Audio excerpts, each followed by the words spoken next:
Blog Talk Radio.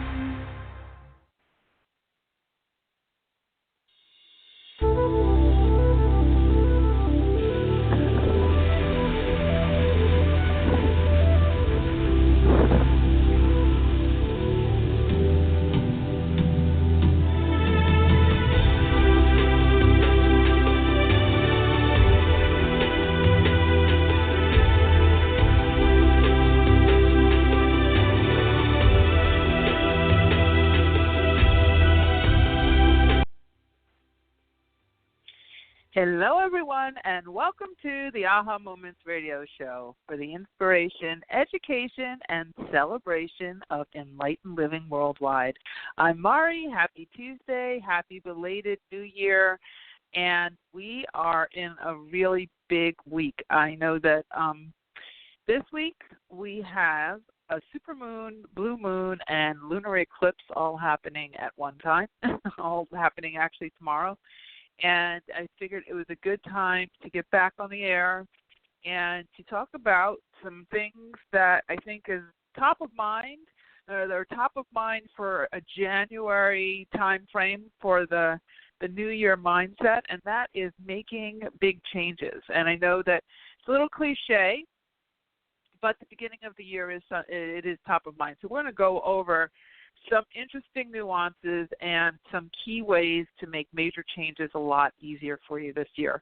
The good thing that you have going for you is that we are in hyper refined frequencies now. It's not like back in 2012 where things were really slow and hot, heavy, and like leading up to 2012. We really are its energy, which is why you see so much craziness out in the world with a variety of different political situations and weather situations and all sorts of other situations that we're not going to bog this call down with, but you all know what they are, and I'm sure you're affected by something that's going on that out in the bigger macrocosm of our world. But today what I wanted to focus on is you and your ability to harness these frequencies that we have available to us and your just your ability to start to create or actually choose the new directions that you'd like to go in. And I'm going to give you some key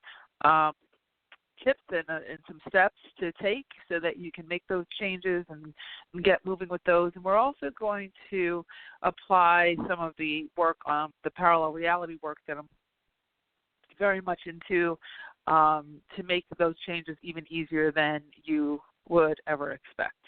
So, all that being said, I do have two announcements, and then we'll get into our content for tonight. And that is, the first thing is I am offering a new type of private session. It's an Akashic record reading, but with parallel reality. So we'll be accessing both your Akashic records and your catalog of parallel realities, which means, all the multiple versions of you that you can choose from to shift and make changes in your life. And you can have a half-hour session or a full-hour session. If you haven't seen the email, make sure you're signed up on our email list. When I send out information about this podcast, I'll be sending out, or probably you'll see another email later this week about these new sessions. I'm not going to say how many I'm going to do. It looks like so far I'm going to do about, probably we'll start with 10. Just because my schedule is kind of crazy with our mastermind, with our advanced folks. But this is something that was channeled to me the other day, and I really always embrace something when it's sort of downloaded from on high, when I'm asking what's next for everybody, what do folks need out there. This reading is it's kind of going back beyond the formalities of former Akashic readings, which had a lot of stringent rules. Seems like the rules have been loosened up a bit and broadened to accommodate the new frequencies that we're dealing with now. So I think it'll be very informative. You'll get some, one-on-one time with me, and we can sort of dig in and see where you're at and get you going. So if you'd like one of those readings, make sure to check your email for the latest information. And if you don't have an email in your inbox, you can write us at support@ahamomentsinc.com, and we'll get you the information. I did not put it on the website yet because it was so new.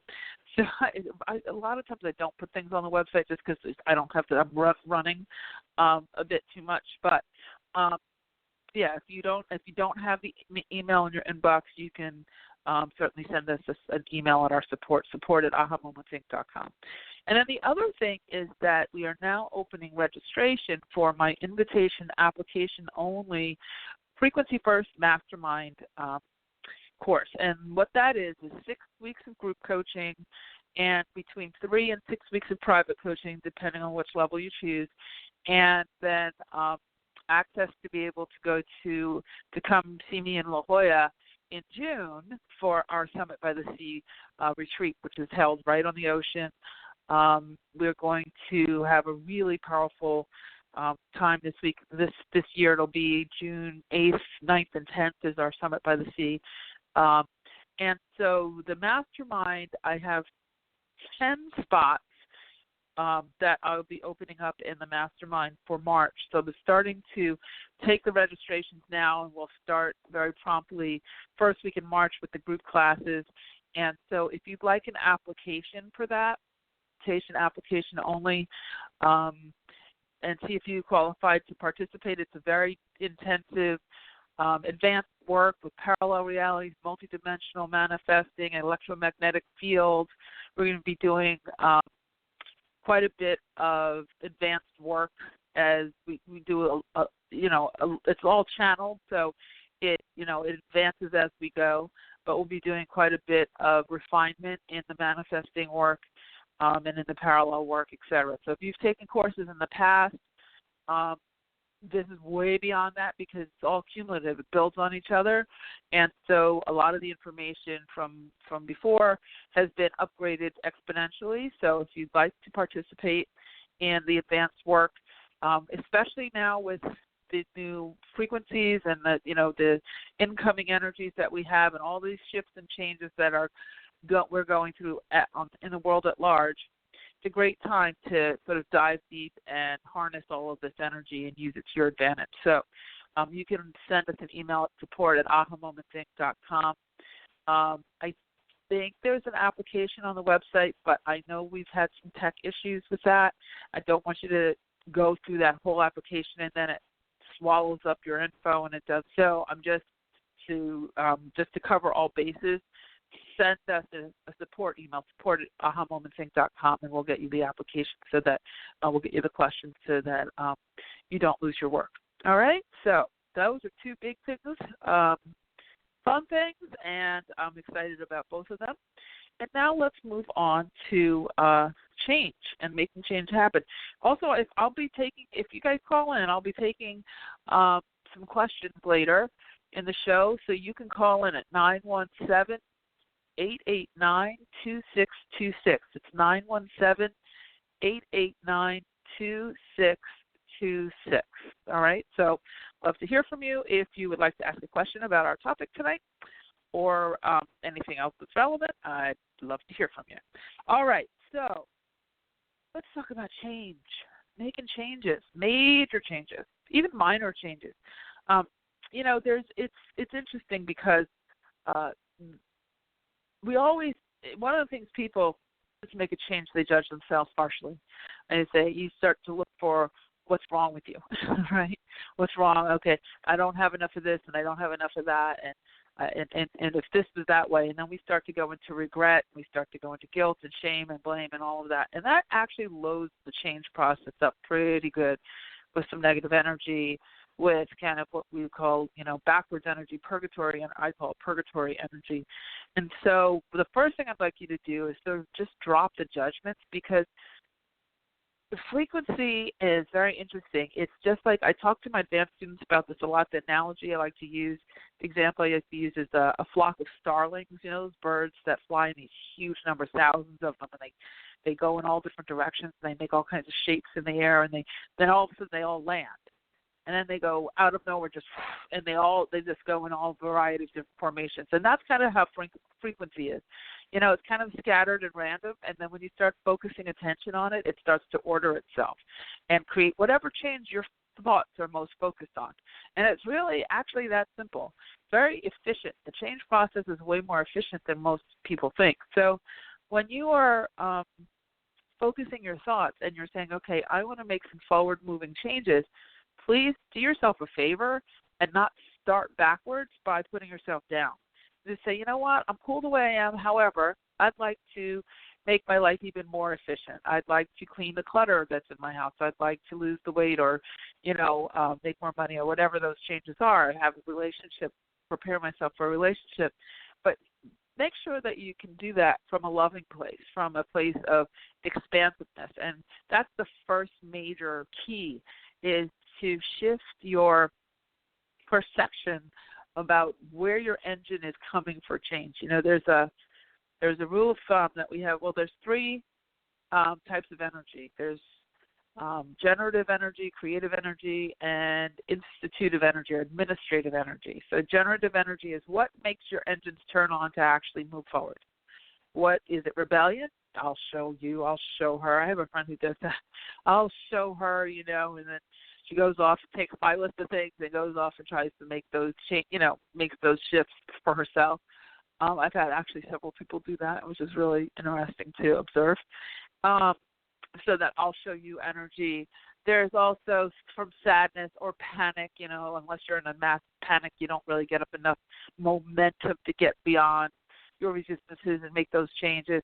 Most of the time a lot of the time until we learn how to generate what generates, how to turn on our engine, the generative energy, we do it from a negative place. We wait till the last minute. I know for me, I was always like this, and I still kind of am. I kind of procrastinate till I feel like my back is up against the wall because I work really well under pressure. I get very decisive. I can handle a lot of stress at one time, and when I work in highs and lows. So when I'm, in a high work mode, I can, do 12-hour days for quite some time, and then when I'm not in work mode, you can't get me to move. It's like I'm just kind of an all or nothing person, so I always have to sort of manage that, be a little bit, more tempered with that.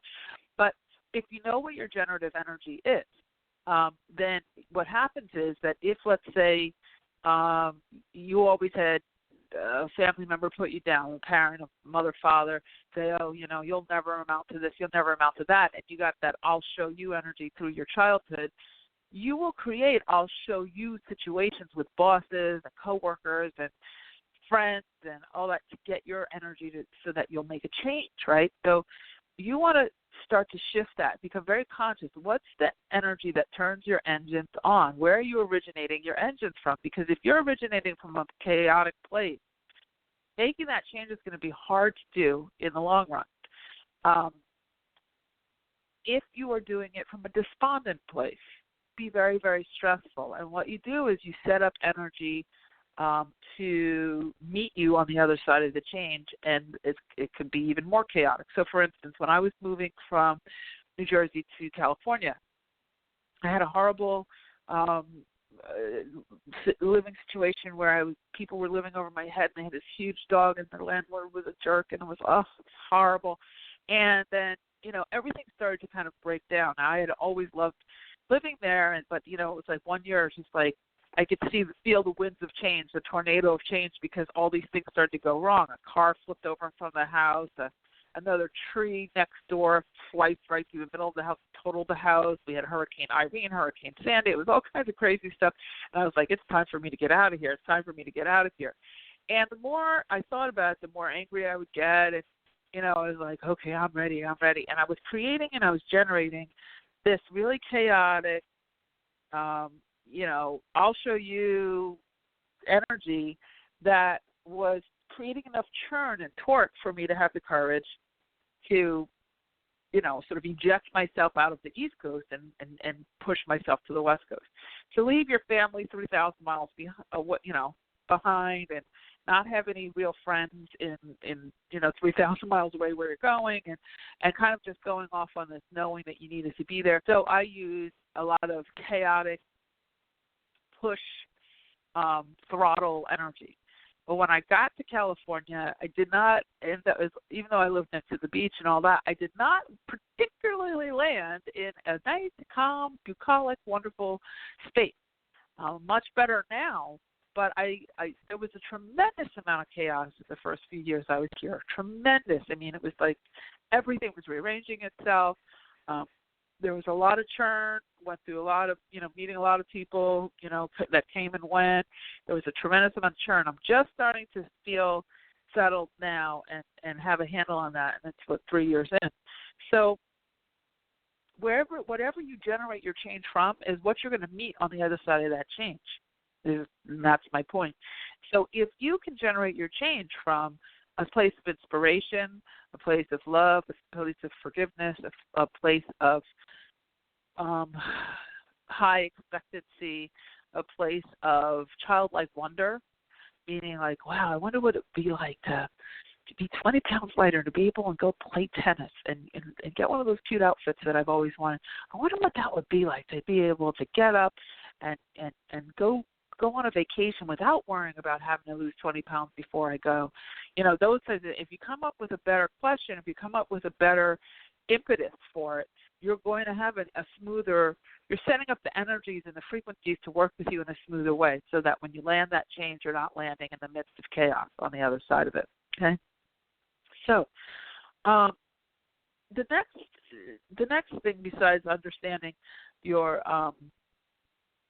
how to begin your change, is to have a system for making that change. So getting organized and making a list, and this is the step-by-step system that I actually try to have my clients use and that I use for myself. You want to make a list and of the changes that you want to make and what each change will bring for you. Because if you're just like the average person, like myself, all day long you're thinking about things you need to shift, right? You're just, oh yeah, you're doing your hair. Oh, I really need a new haircut. Oh, you're going to the gym. Oh yeah, I really need to, figure out this weight thing. Oh, you're about to eat a meal and you're like, I really need the kale. I really should have those vitamins. But gosh, those mashed potatoes look so much better. That type of thing. Oh, I need to change my eating habits. We kind of go from that. But what you want to do is make a list, write it down. And that sounds, elementary, but it is important. And then what each change will bring for you. Not just, okay, I'll lose 20 pounds, but what will that mean? What will that actually represent? Will it represent, you'll feel sexier or more confident. You'll be able to do activities that you haven't currently been able to do. You'll fly on the plane and comfortable in the seat, all that kind of thing. Write down what each change will bring for you, because you need to know what the stakes are. Okay, that's really important when it comes to giving yourself efficient and positive generative energy to make the change. Okay, because all the changes are going to be challenging. No change doesn't come with its challenges. Even when you're going from something that's been negative to positive, if you're very used to the negative, it's your default. A lot of people, I watch it all the time. I watch it with my friends, and they're just like sort of really gripped onto this negative thought process, and that negative thought process gets them a variety of different things. Attention, gives them a soft place to sort of not get anything done, to feel like a victim and all that kind of thing. And sometimes that actually feels good to just be a victim, because you don't have to take responsibility. You don't have to, step out of the way. You can, wallow a bit and just sort of not have to face, any kind of responsibility or judgment on that. So one of the things you want to do is after you write, let me get to step 2 here. After you write your list and then what each change will bring for you, you want to rank these changes from what would seem to be the hardest to change to the easiest. Okay, so you want to, if it's 10 different things, you want to rank them from 1 to 10. 1 being the most difficult to shift in your mind, all the way down to what seems that would be the easiest. Okay? And then you want to write payoffs for making each of these changes. So, yes, you've talked about what each change will bring you. Think about the payoff. Think about the payoff. I have I have a friend who lost a tremendous amount of weight. She looks amazing, but it took a really long time, 15 months. And when you're starting on a 2-year process to lose 100 plus pounds, it's a long way, right? It's a long way. But the payoff on the other side of that is complete life change.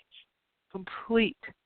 It opens up relationships. It opens up job opportunities. It opens up, fashion. It opens up movement. It opens up health. It opens up so many things. So that was an extremely high stakes change, right?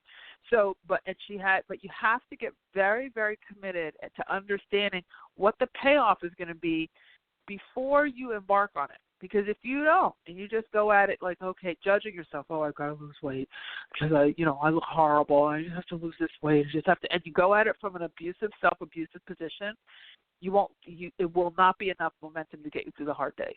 Just absolutely will not do it. So you want to write down what's the biggest payoff, okay, and there'll be probably a list of payoffs. And then you want to do 2 things. You want to evaluate this list, and you want to pick the hardest one and the easiest one to tackle. Now, I always say this is an exercise I do with my advanced folks, and I say, they make these lists, and I say, ask yourself, of all these things, what's the thing that'd be the hardest thing to do, that I'm the most afraid of? So for my friend, it was, losing the weight. She just said, you know what? This is the key. This is the root cause of my misery in pretty much all areas of my life, and I'm going after it. And she did, and she was very consistent. Not that she didn't have times when she's, up and down, whatever, but she's the overarching project, she was in for the long haul. And so you want to pick the hardest one and the easiest one. And those are the 2 that you tackle first. The hardest one will probably have the biggest payoff. And that is the one you really need to think about. And you can break it down into smaller steps, but if you tackle the hardest one, and you get the right team involved, because you don't want to know how to do this who've already done it, even if it's reading books about people who've been successful at this type of change, speaking with experts, getting the support you need, doing the research, really making it, your crusade mission. That's going to have not only the biggest effect as far as, your results are going to feel the best, but it's going to give you confidence for all of the other in-between changes. It's going to make everything pale by comparison. Everything is going to seem easy when you've tackled that big one. And it's going to give you confidence, and it's going to give you long-range confidence. And that in your frequency, I'm not even talking about frequency yet. I'm just talking about like the mundane, like the muggle side of things. I always say muggle versus magician, right? Muggle being like kind of the regular human, and magician being your alchemical self. And your energetic self. And so, this is just the muggle thing. We haven't even talked about parallels or frequencies or anything like that. But if you pick the hardest thing and then pick the easiest thing to tackle first, the easiest thing is going to give you some speed, right? Because there's probably something that's going to be a little bit shorter, and, it might be like clean out the closet or something like that. The biggest one give you that backbone. It's kind of like the axle in your car, right? It's like the axle in your car. Now, once you have those 2 things, then you're going to break those down into steps. Basically, probably for the biggest one, you probably need to do some research. For the small one, you probably just need to roll up your sleeves and have at it. But the bigger one, you probably need to start off with some research. So what's the best way? Creating a plan, and maybe even putting together a team of support, okay, to help you through that change, whatever that change might be.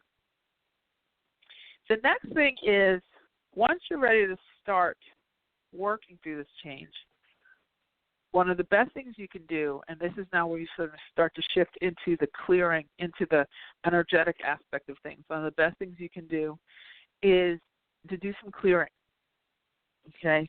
And that could be anything from using smudge, like, a smudge stick, the dried sage, to I love doing Epsom salt and alcohol clearing, which is just taking a pot, putting on your stove, and pouring a little bit of Epsom salt and a little bit of rubbing alcohol, and write down all the things you want to eliminate on a piece of paper and then burn that in the blue flame. You can even just light the flame and not burn any paper in it, but I always put my exhaust fan on my on over the stove on when I do this, so that this paper starts smoking a little bit, doesn't set off your smoke alarms in the house. But that's a really powerful clearing. And so you always want to start when you're getting ready to embark on one of these big change projects. You want to start with clearing, and you want to be consistent with the clearing.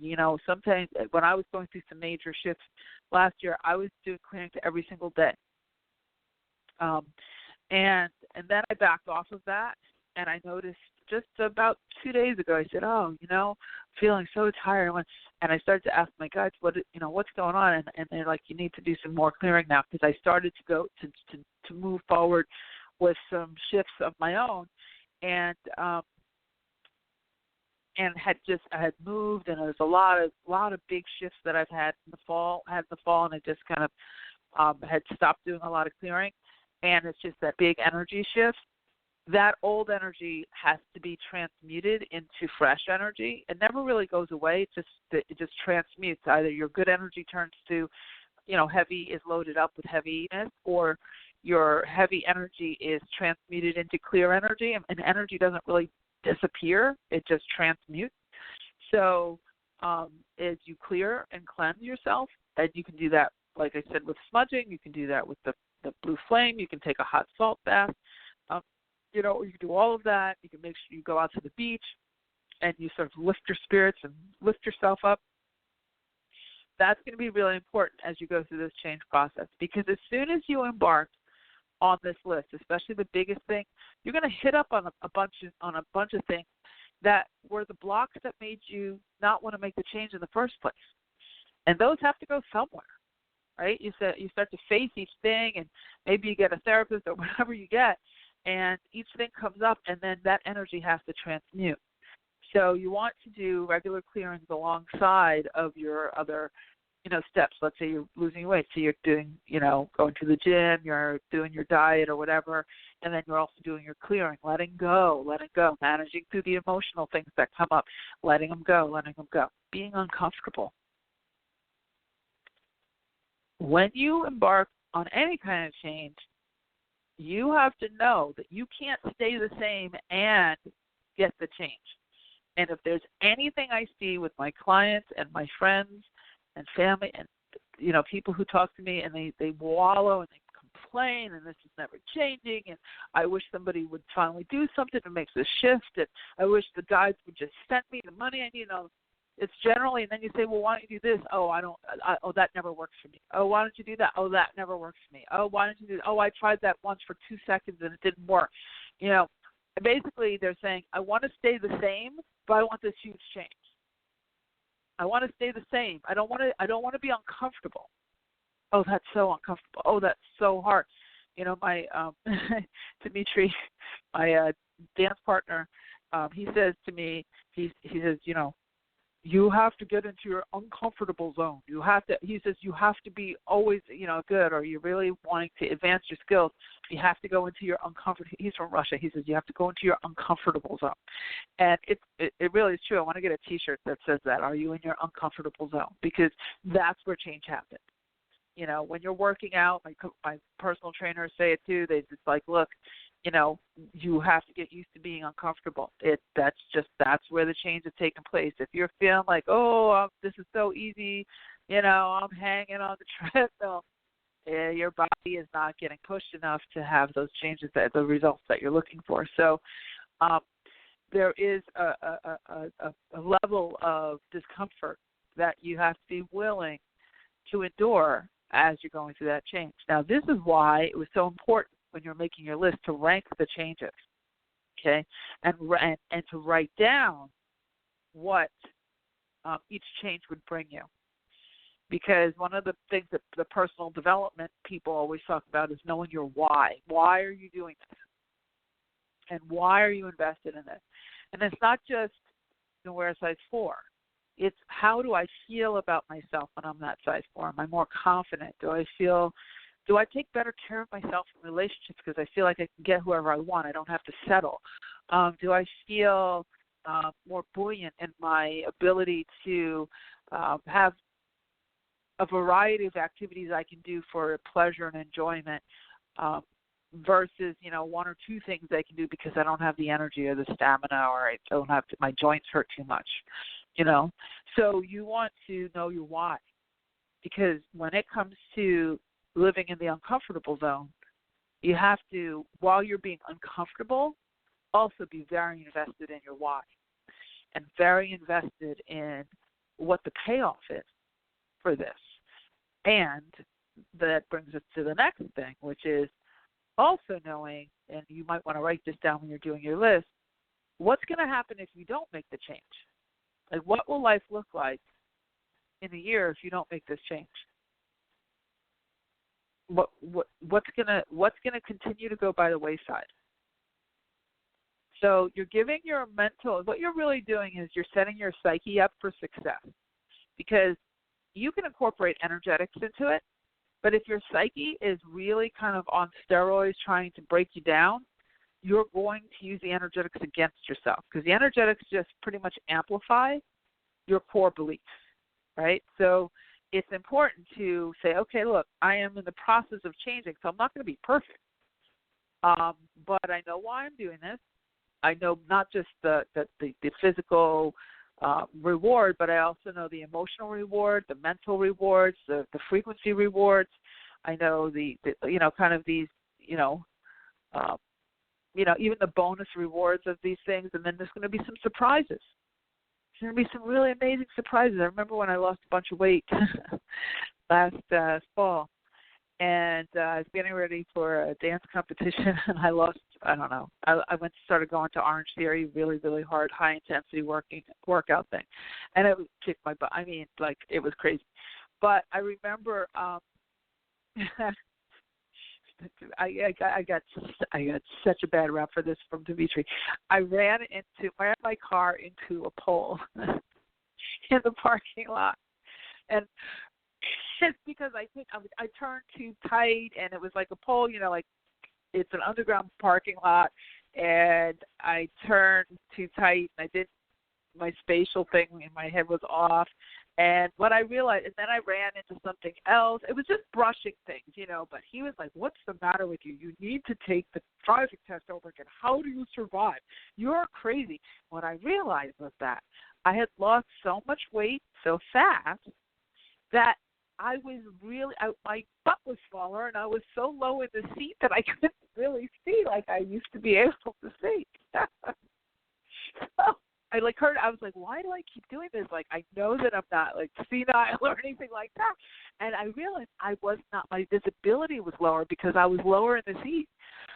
So I raised the seat up. Hasn't happened again since I did that, because I could see again. It was like, oh, well, it would make sense. If you lose 30, 40 pounds, you kind of lower in the seat. You got to pull the seat up. You got to readjust yourself, So, I mean, it was, and he was like, so you were telling me that you ran into pole because your butt got too small? But, and I'm like, yeah, that's what it was. And he's like, okay, that's just great. All righty then. But it's true. It was. I mean, it's one of those things. But here's the thing. You'll have these, I call them quality of life rewards, right? So that's a quality of life reward. I know one of my friends, she lost a bunch of weight. She got into the airport, got in an airplane seat. She didn't need a seatbelt extender, and she was able to, put her elbows on the side of the, elevated and all that. And she was so happy. She could fly, and she could, really feel comfortable again, because she was really, really uncomfortable in previous flights. So these are quality of life measurements. These are the little surprise nuggets that you get along the way that you don't necessarily expect or even think about until they actually happen. Okay, so these are some of the extra rewards, intrinsic rewards. Now, once you as you're about to embark on this, you also want to create a reward system for yourself, because often when we have something that we need to change, we've been rewarding ourselves with something that's not necessarily positive. So, for instance, if you have someone who's sort of naturally always defaulting on victimization or being pessimistic, their reward system is just not having to be accountable, right? They don't have to go and take another risk with their emotions or, et cetera, their body or whatever. If if you're overweight, your reward system has been food, or your reward system has been not exercising. So you say, oh, you know what, I'm just going to take it easy today. Oh, no, I don't want to hurt my knees. Oh, no, I don't want to, feel tired. I'm just going to just allow myself to sit here on the couch. So the reward system is negative. So as you're put and going against, the change that you want to make, and then you put yourself into that horrible loop. So one of the other things you want to add to this process is a new reward system. Okay, so if you want to have like short, medium, and long range rewards, you don't want to just say, okay, when I'm a size 4, I'm going to get an evening gown, and you're a size 22. I mean, that's a long ways off. It's not, it's not really fair to yourself. That's not going to carry you through, on those days where you kind of need a reward right now, like this minute, like within the range of a candy bar kind of reward, like right this second, So I know today I was really depleted. The last couple of days I was really, really depleted, and I think a lot of it has to do with the full moon, because I'm a Leo, and the full moon, that the eclipse that we're having, and the super blood moon, new moon, blue moon thing, and eclipse is happening tomorrow morning. And the last few days I've just been like face planting, like, oh my gosh, so exhausted. Wanted to like cancel appointments, just didn't, I didn't, but I just really wanted to. I even took a nap yesterday, which I never do, and I was like, okay, I'm going to sleep just for an hour. I ended up sleeping for 3, and never really woke up well after I, took the nap. So today, knowing I had to do the show and clients after and whatever, I decided to take a quick run over to the beach, and had a nice yerba mate tea, which I know usually gives me a little boost, and I, gave myself 20 minutes at the beach, and I just did a lot of deep breathing, some stretching, took some pictures for Instagram, and just did a little truncated version of beach time, because I sometimes I get so busy I don't get over there. And I grabbed a nice lunch and came back, and I was ready to go. I did some clearing, did a little smudging before the show, and then, off we go. So it's a different kind of reward system. In the old days, I might have had, needed to have a chocolate bar. I might have canceled the show or whatever. But that's counterproductive, because then you have to reschedule all that stuff, right? And it throws everybody else's schedule off. So I'm more likely now to push through, but to find other ways of nurturing, that are not going to be detrimental to the greater good of the change, of the bigger changes. And that's what you want to do, is find you can even make a sub list of what reward systems do you have that can be small, medium, large, that'll make you feel good, that'll make you feel good along the way, not waiting all the way to the big crescendo thing. You say, oh, I'm going to lose enough weight and be on the cover of People magazine in their annual, lost 100-pound issue. Okay, that's great. But what are you going to do when you showed up at the gym and you really didn't want to? What's your reward? What's that reward? What are you going to give yourself for that? So how are you going to acknowledge yourself for that? Are you going to be self-deprecating and say, well, thank God you did that. At least you got, this one in, because normally you don't. You're going to be self-abusive and say, hey, you know what? I did I did really great. I'm going to give myself a new water bottle. I'm going to, with a fancy spout or something that keeps the water cold all the time. So it really reminds me, something like that. Give yourself something that's in alignment with the progression. Okay, so now let's just talk a little bit about how to incorporate some energy work into this. So you've done all of the legwork as far as the physical, but what about the energetic? Because if you don't include the energetic, things can get very arduous. And when you include the energetic, spirit is very efficient. The energy is very, very efficient. And remember, there's no change that doesn't already exist. So even though in your mental mind and your physical beta consciousness, you're thinking, okay, I have to make my body change and I have to do all these things. What you're really doing is you're choosing a parallel version of yourself where that change has already happened. So you're already 75-pound fighter. You're already in that relationship, or have that whatever thing you want, or have that new job or whatever. You already there's the version of you that's already there. So and these changes, this list that you made, is really just an average day in the life of the version of you who already has the change complete. So if you're a size 22 and you want to be a size 4, the size 4 version of you already exists. But in order to be her, you need to take on her lifestyle, right? You need to take on her or his regimen.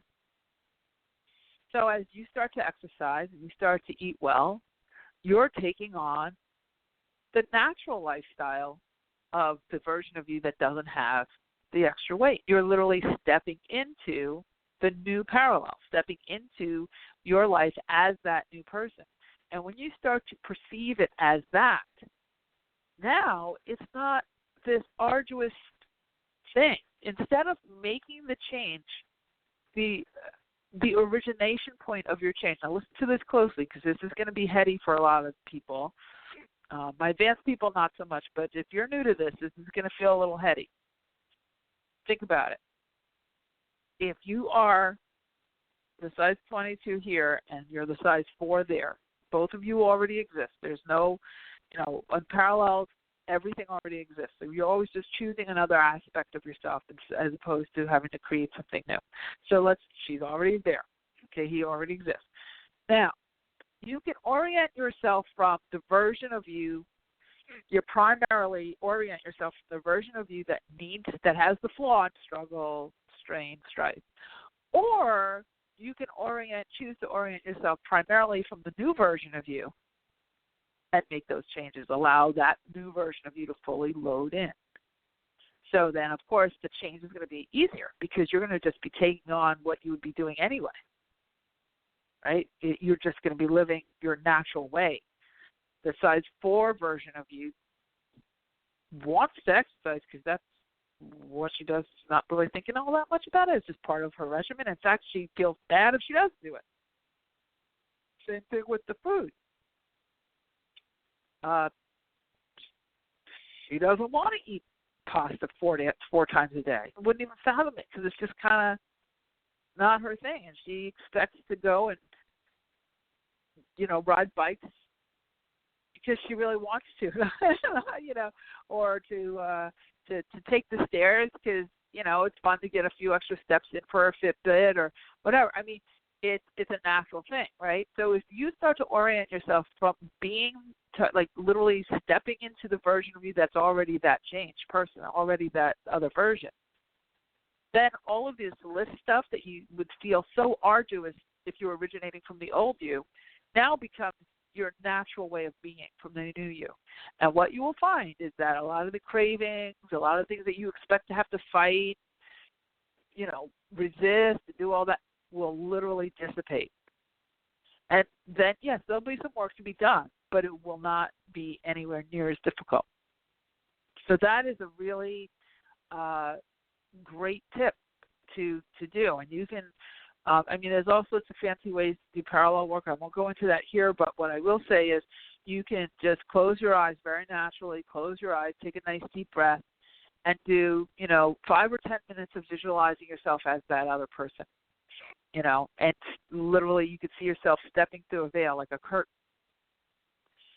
See a double curtain and just going from the version of you now, let's say you're a size 20, and then you walk through that curtain and you're a size 4, and you start to orient yourself to that person, or you could meet that person through that veil and then merge with her, hug her and merge with her. However you want to do that, you let the visualization kind of bubble up for you.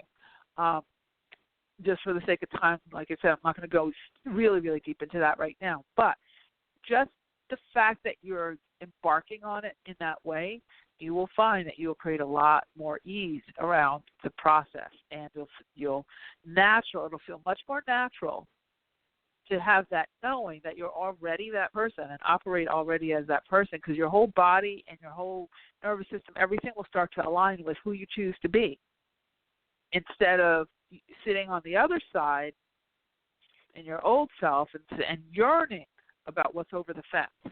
What's on the other side of the curtain? You're yearning for, oh gosh, if only I was this, and then I would have that, and if I was this, and then and you're in that yearning space. Then what you're doing is you're pushing yourself into a parallel where you're just always in lack, right? You have a whole lack mentality around it. Okay, so I think I'm going to stop there, and I'm going to take a question or two. If you'd like to call in and ask a question, the number to do that is 917-889-2626. That's 917-889-2626.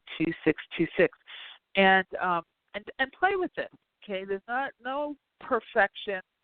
Obviously there's going to be some things that are easier than others, like we said when we start the list. But that's a process that I've used myself. I never ask you guys to do anything I haven't done myself. It's a process that I've used to make many, many, many changes very successfully.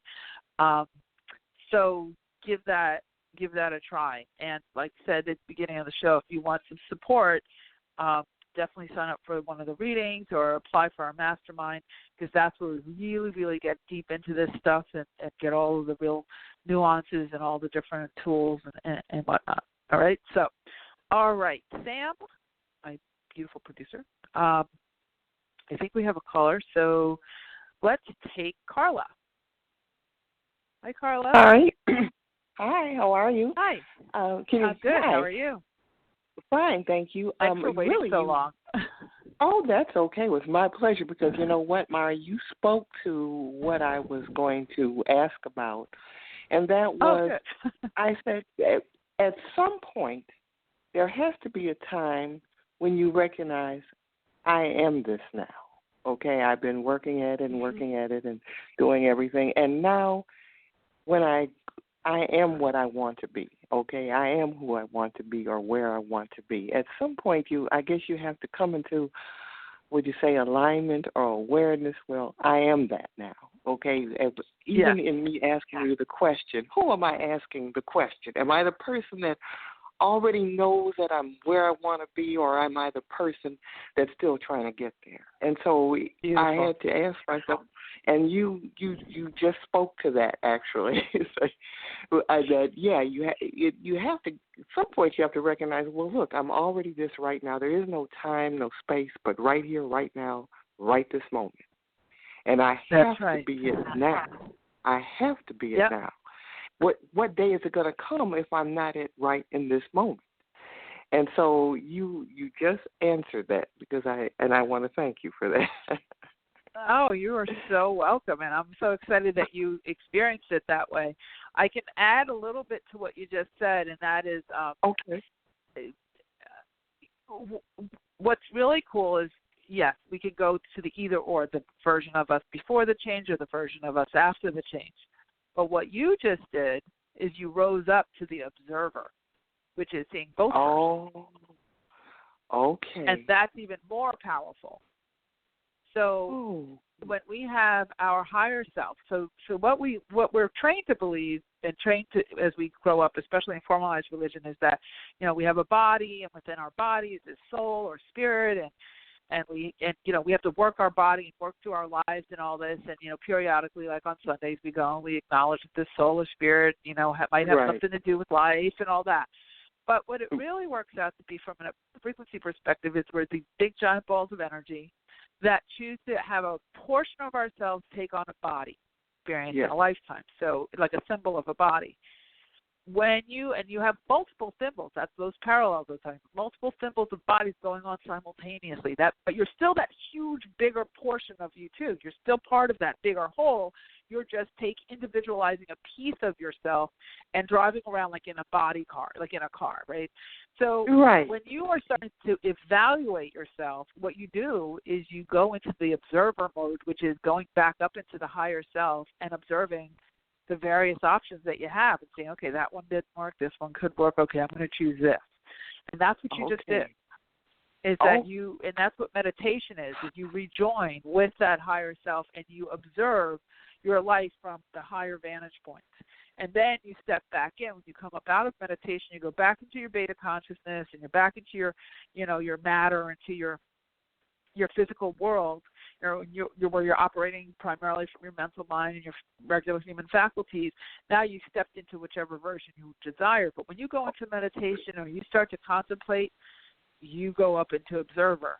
And that, if you can make that distinction for yourself, it will become even more powerful, because then you can see kind of the highs and lows and pros and cons of all versions and then make better choices instead of this permission slip to step from one to the other. Do you know what I mean? You can actually observe it without even stepping into it yet, which is an even higher level. Does that make sense?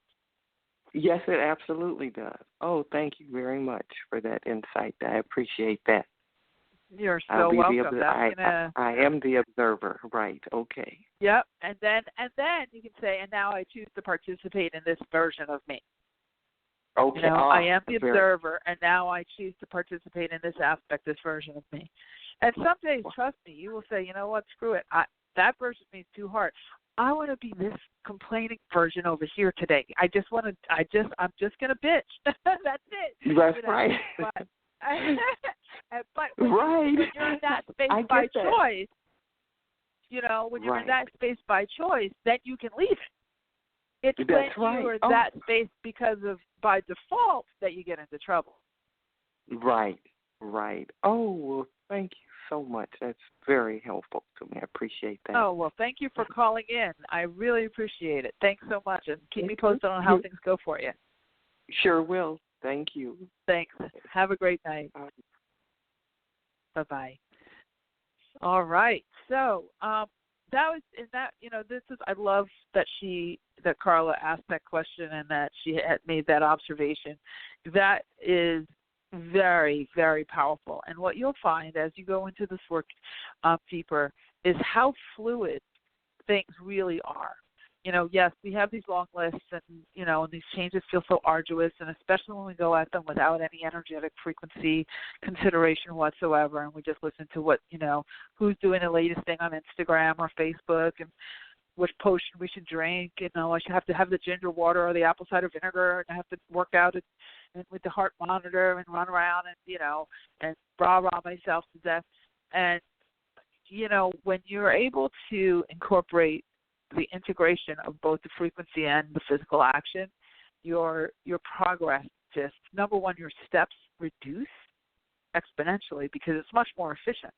There's a lot. If you already are that size 4 person, there's so many things you don't have to learn how to do because you'll naturally start to notice that you don't have those cravings that you used to have when you were orienting yourself from that larger person. Even if you're still that size 22, but you're orienting yourself from that size 4. A lot of things that you would normally have to work on if you weren't shifting into that size 4 version of you will eliminate themselves. You'll see the charge is just much lower.